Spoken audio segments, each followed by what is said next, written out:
I'm Camilla, your shadow healer. Welcome to Spill the Tea.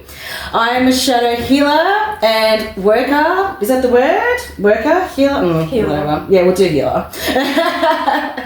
So I specialize in helping clients and myself. I've been through this journey myself too, of breaking generational patterns, and that just doesn't stop with you. That stops with your ancestors and your past lives, and that changes the whole algorithm, we're saying, for your future generations. So definitely reach out if you're interested in shadow work. And I'm also a tea alchemist, so we've got our beautiful tea. And today I have the beautiful Elyse. Look at her, gorgeous. Like, I'm like in PJs, and yeah, but it is my day off, so that's why. But she's come all the way from Brisbane for the weekend, and I thought I'd grab her before she leaves today to interview her. She is a beautiful channel. She does channeling medium and a jewellery maker. So we do have a little jewellery here. We'll show you a bit later. But welcome! Thanks for coming to Spill the Tea. We do have fake microphones. Well, I like microphones, but so we're just going to do with that. And today is filmed by me, so I do apologise. I did wish I had my film crew, but yeah, you'll have to bear with the way I film this time. That's alright. So, let us know a little bit of your business, first of all, before we go anywhere else. So, just a little bio of what you do. Yeah, so I operate out of Cutedoe, so it's Quuttedoe for spelling, and I do jewellery design within that business, as we can see a little glimpse of that, and I'm also a channeling medium, so I kind of touch on a little bit of what similar stuff to what Mela does, a little bit of energy healing within that as well, but yeah, it's a good summary. Nice. Thank you. So how do you pronounce it? Quebec? No, just Cutedoe. Cutedoe, sorry. Yeah, so Cutedoe. it's like change the Q to a C. It's that's the same right. thing, but it's just with a Q. Okay, good. Yeah, it's like Q for quantum entanglement. That's where I thought about it. Nice. Yeah. I like that. Love it. So definitely follow, and we'll have her links anyway on the video. Now, I wanted to ask you, like, can you give us a little bit of a story or journey of, like, how and when did spirituality come to you? Like, what made you want to dab into that world? I kind of got it thrusted upon me in a little bit of a funnier way. So I recall being about 8 or 9 years old, and this is around the time that Michael Jackson died, so about 2009. And my mum was really big into his music and a big fan, so she was playing all his music on the TV. Like, she had a PlayStation she was playing, so you could see on the big TV in the living room. Nice. And she just turns to me and goes, "You know, these bodies aren't ours, right? We're just borrowing them." And little 8 or 9 year old me just went, yeah, this makes sense. This actually makes sense, because nothing to me made much more sense than that at that point in time in my life, because I was a very odd child, very weird outcast in school environment kind of thing. But that moment onwards, I kind of started to question things a little bit, I guess, as the beginnings. But ultimately, I think it was probably when I was about like 18 or 19 when I first saw an Octorian in the mirror, when I was just, chilling at home. So for the people that don't know what that is, what's an Octoria? An Octorian is a blue, all over, very big, bulbous, almond, blacked out eyes, ET. Like a species? From and they operate from like the 9th dimension above. And whilst we're there, so when you do your channeling, is that through the 9th dimension? Or ETs? Yeah? It depends who I'm contacting and who's channeling through me. If it's Octorians, then it would be operating to my high vibrations towards the 9th. Yeah, and it's similar to that Bashal, which you were trying to tell me last. So I had no idea who he was when I first met him. Like, who is this? Yes, now I know who he is. So it's similar to that, right? Yeah. I don't really know a lot about him, but I do see him around. Yeah, yes. But that definitely awoken something in me when I looked in the mirror and I saw that, and all of a sudden I had this overwhelming sense of, thank God I'm not in a wheelchair. I can't believe I'm not in a wheelchair. My legs work. I'm so blessed that I can walk every day. Yeah. And that really switched my mindset. And I wasn't depressed, but trust me, I felt like I got the opposite of depression, the complete joy and satisfaction out of life from that moment onwards. Yeah. Having that realization. And then a few years later, I was in a wheelchair, so it kind of was foreshadowing a little bit. Yeah, I know. That's why I say be careful what you say and think, because it does manifest. It happened to me. manifest, do you want a car accident? And of course, that's what happened and got written off. But yeah, that's definitely be careful sometimes what you think or like the fears. Because even if you fear going, I don't want a car accident, but you're actually still putting out there saying, I want it. So it's just, obviously the purpose is try not to have that fear at all and or face it so you can. Yeah, I've definitely faced what happened to me after the car accident. Riding all the way to Melbourne and back, that was the journey that really helped me break free from that fear of trucks on the road again. Yes, I remember that. Your motorbike. Anyway, but yes, definitely. Look, I know Spirit, does it to me too. When I hurt my back a few years ago, I think that was just before I met you or after I met you. Yeah. Just after, yeah, Before. and had to push me to stay out for a while. Oh, yeah. No, I think it was before you. Yeah. But sometimes if we don't listen, that's what happens, right? Yeah. Anyway, it's a lesson. Now I know to listen. Definitely always listen. So. I'm presuming, or I'm just going to ask, like, when you got this awakening, and where did you feel finally getting that call to become a channel for ETs and to portray messages and starting your jewelry? Yeah, wow. So for me, it's a bit more of a loaded answer to that question in a lot of ways, because a lot of relevancy to, if I can bring up the Epstein files briefly, did kind of cross my mind prior to them even being released. A lot of knowledge I had around P. Diddy's situation in the spiritual realms was kind of eating at me. I wanted to do more to help, so I started to actually reach out and try with the angels to help protect some of the children's souls, so that way no matter what happened, if they killed them, they could be safe. And with that, I kind of got their attention. So a little bit more on that later. However, to realistically touch on one tune into Galaxy News as we'll go deeper into that stuff. It really motivated and inspired me to keep doing what I was doing and go full force into it, be part of that rebellion of the better future we want to see, in a sense, not pure anarchy, but more a better future, more moving into the 5D, as we would say, moving from that space of love from your heart chakra, like we want to be. So that really motivated me to keep going and try and bring forth ETs to help with the messages, to better understand like what's going on out there. It can't just be from online human news that I get this information. If I'm going to be putting my life on the line trying to help more people, like children especially, because they're the most vulnerable in our society. But when it came to the jewelry design, nothing can stop me in my art, so I thought, why not chuck that in there? Let's have a fun time. Exactly. And I love it because you do use like charms and protections and things for luck and money, so very excited about that jewelry, and definitely check it out. It is customizable as well, so if you want to pick your own charm, I've got charms there as well. Awesome.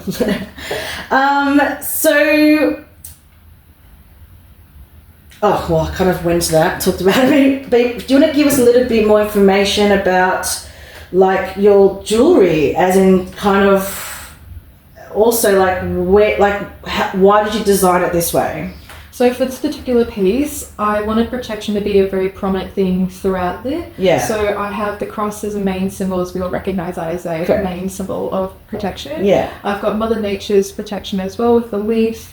The locks is often showing, so the keys are often to show that we've got something on lock because we've got a key for something, right? Or if we need to get ourselves out of somewhere, we've got the key to help us out. And on the very back, I know it's not super visible, but there's a little dragonfly wing, and that for me is my symbol of family, is dragonflies. So it reminds me of my ancestors protecting me and keeping them with me at all times. Nice. Because this one's personalised for you. Yes, that's what I mean. Because we can get it personalised, So obviously you can, so I love that. So you can choose what charm you prefer, because someone might like the evil eye, for example. Like for an Italian background, we have the horn, the chili.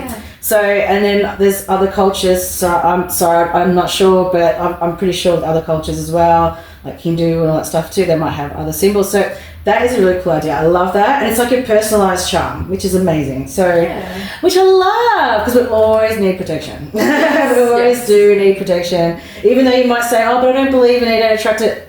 If you still don't understand what is beyond what we see with our eyes, especially now things are coming out very, very out there things, then I don't know what else I can say, because we're on a different timeline, so we obviously see, and the people that are on that timeline will see that too. But obviously we're not for the people that don't see that. But if you are wanting to come down to our side, you're always welcome to start your journey anytime. But yeah, did you want to add anything else there? I thought that's a pretty good synopsis. Yes, it is, isn't it? So with your channeling and medium, is that still a fairly new thing that you're doing, like offering as a service or business? No, my very first reading that I did, I also offered mediumship within that, and that was a channeling for them for their deceased brother. So, okay. Yeah, no, it was kind of just straight out the gate. Somebody wanted as many different things as they could get in a one session, so it's pretty well rounded actually. There you go. Yeah, so awesome. I would say it is kind of new, but to me it doesn't feel new because I've been doing this in my own personal sign for so long now. Yes, yeah, definitely. That's happened to me too. Like I started tarot when I was 20, but I didn't go professionally until like 7 years ago. So it's like, yeah. But yeah, it does take time. It does take time. So what actually got you to also that place of wanting to now be more professional and having a business?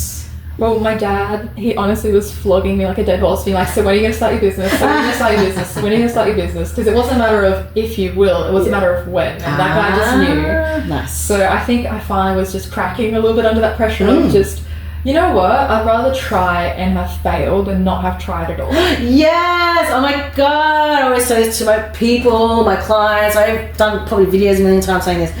Cheers to that. Yes. Yes, cheers to that, darling.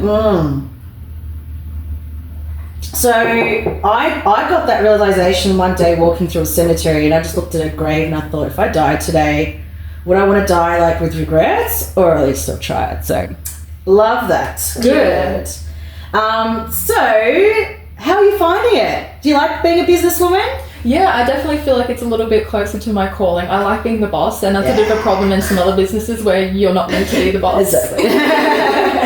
You know.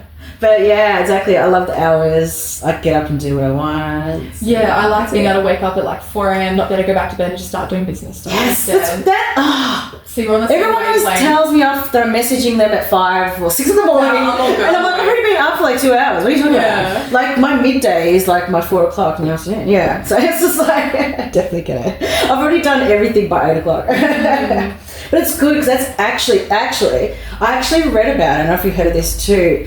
A millionaire mindset or a billionaire mindset, they say you only should work like 4 hours a day and only in that morning period and be free by 10 o'clock. And that's what I do. Like after 10 o'clock, then I go do my things. Like I love that. Yes. But like obviously that includes, like for me, includes to go walk or gym or meditate and go in the sun for a bit or whatever. Like it means like your self-care from when you wake up, like and you do business as well at the same time. And then by 10, that's it. That's your time. What you want to do. So good tips there, guys. If you want to become a billionaire, definitely get up early. It's the best. And I love being in bed by like 5 o'clock and literally I'll be asleep at 8:30, 9 o'clock. I love it. It's the best. I agree. So can you give us, so because obviously the businesses that we have are spiritual and not mainstream, like they're alternative businesses. And see, a lot of people, the reason why I even started this channel is because I wanted people to understand how difficult it is, because it's not just about buying a shop and paying rent and just having a product or a service. It's a totally different level because we are the product. Yeah. So yeah, give us all the juice on the struggles of what you've experienced and what you had to do yourself to get to that place. I find some of the biggest struggles so far have just been like, where do you want to be in 10 years, you know, with it, because it's so hard to look that far ahead, especially when you feel like you're close to the beginning rather than that point in a lot of ways. And more than that, I've kind of been struggling trying to find a very specific niche within the market, because like you would say, it is such a broad but also very specific niche within that kind of system of genres of things you can have as a service, for example. Yeah, especially when you classify with other things. And when there's already so many things on the internet, like you know what the internet's like. There's so many things you've got to try and go, okay, well, do I test this? Do I test that? And there's also a lot of failure within that, because then you might go, oh, that one didn't work, well, okay, I'll try again. But I like to think very much so in the mindset of, if you were only 100 no's away from a yes, how excited would you be every single time you got another no? Because you're about to get that yes. Yes. Yeah, so think about the business structure as you might need to take maybe 100,000, maybe 1,000 no's, and then you'll get a couple yeses. And then you make it easier in your mind that way. It keeps you going, even though there are some of those struggle bus moments. Oh, yes. Love that. Actually, I got taught that at the market last year. That's why I've been doing markets every week now. She goes, you have to treat it like you're going to work. She goes, this is your shop. You got to decorate it good. You got to make it look good. This is your represent. You got to do it every week.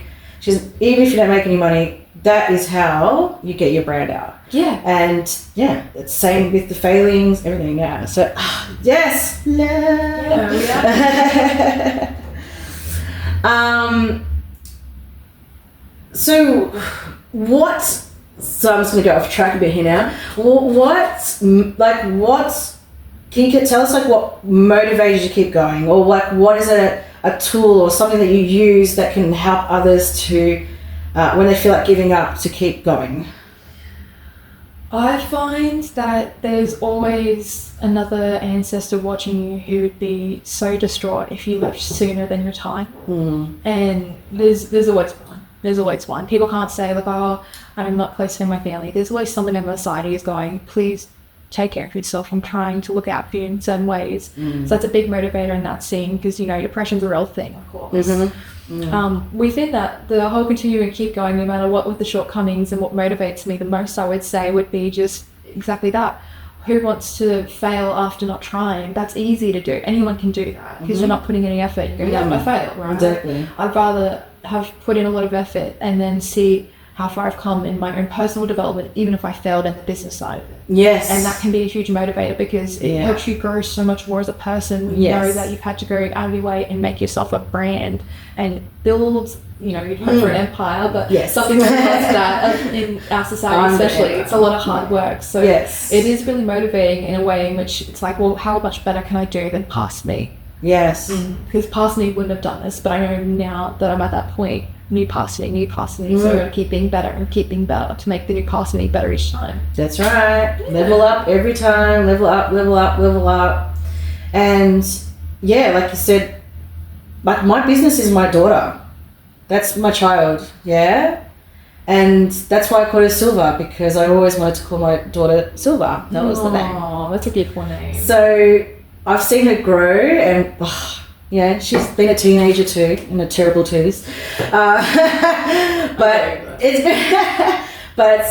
It's not just a business making money. Like, it's not just business making money. Yes, that's just like 1% of it, just because we have to live in that way. Yeah. But it's about growing me as a mother, as a person, as an energy, and it makes me the best mother and healer for my clients. And my clients are my children. Okay, so like they're really my children. Yeah, I get that attitude. And I'm always there, like when they reach out, we keep contact all the time. Yeah. But that's me, So it's not just, that's why spiritual businesses is so important. And I feel like we're like the new health, I suppose,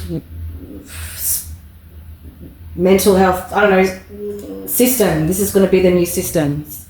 And the old systems are going, so... They weren't meant to be the way they've become. They've become destroyed in a lot of ways. Like, you've even shared it recently. I was well aware prior, but the whole idea that there used to be sunroofs available in hospitals. Yes. Used to be healing holistically, naturally. Yeah. And copper and linen and, So, but excited, because it is turning and we're going to go there. But even better now this time. Like, it's got to be technology. It's like the AIs and the med beds. And, it's going to be... fantastic. That. So, can you give us how your business has fulfilled you and added to your life? And I know you kind of mentioned it, like, and we've just been saying it grows us as a person, but what else has it done to fulfill you? Honestly, there's nothing more fulfilling in a lot of ways than being able to sit for a client when they're taking some moments to themselves and, just crying and just being able to be vulnerable. Because we don't often get to have those moments in society where we're vulnerable to complete strangers almost, and be able to see the raw reality of how somebody's been built up and how they've been living behind the scenes, their family and all the rest. Those vulnerable moments really do inspire me because it shows, we're not alone in those moments when we're really connecting. And it can be simple as, just hearing,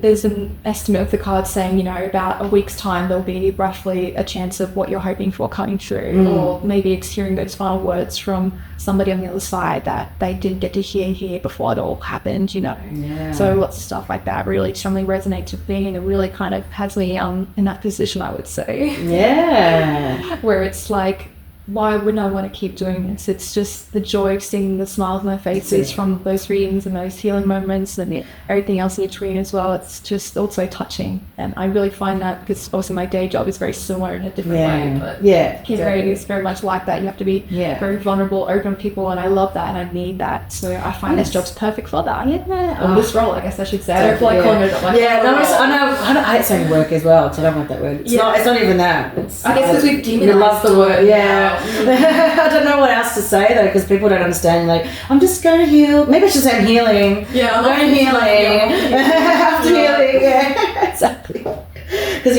I've been doing that a lot though, like changing words and stuff. Because a lot of them, like I hate the word hope. It's more like desperate to me than saying, I'm learning, I'm trusting, or I have faith, or you know what I mean? Like, it's totally different. So. That's what I was saying, say heck instead of hell, Yes, exactly. And it works, it really does work. Well, personally, I'm pretty sure you say the same. Yeah, it does definitely work. Just changes your whole energy. Like, you know how the people always say, like, that first moment you wake up, it's up to you to choose that energy. So I always say something like, I've got my tea cafe today, I'm going to work. See, I'm going to heal. But you don't read. Or, I made money today. Like I lost 2 kilos today. So again, like some people call it manifestation, others call it magic, others call it prayer, others call it meditation, whatever, chanting, whatever way it is, it works. And that's how you create your life, or the way your life is. So love it. I love our jobs, guys. Please. I mean, this is going to be the new world now, the new era, and we're going to be doing more of this. This is how we're going to be healing now. Yes. I'm excited to meet lots of people like us. I can't wait. It's really good. Well, I've already been building like community for a while. And you too. You've been doing, what are you talking about? You've been doing well too. So that might get cut out. But cut that out.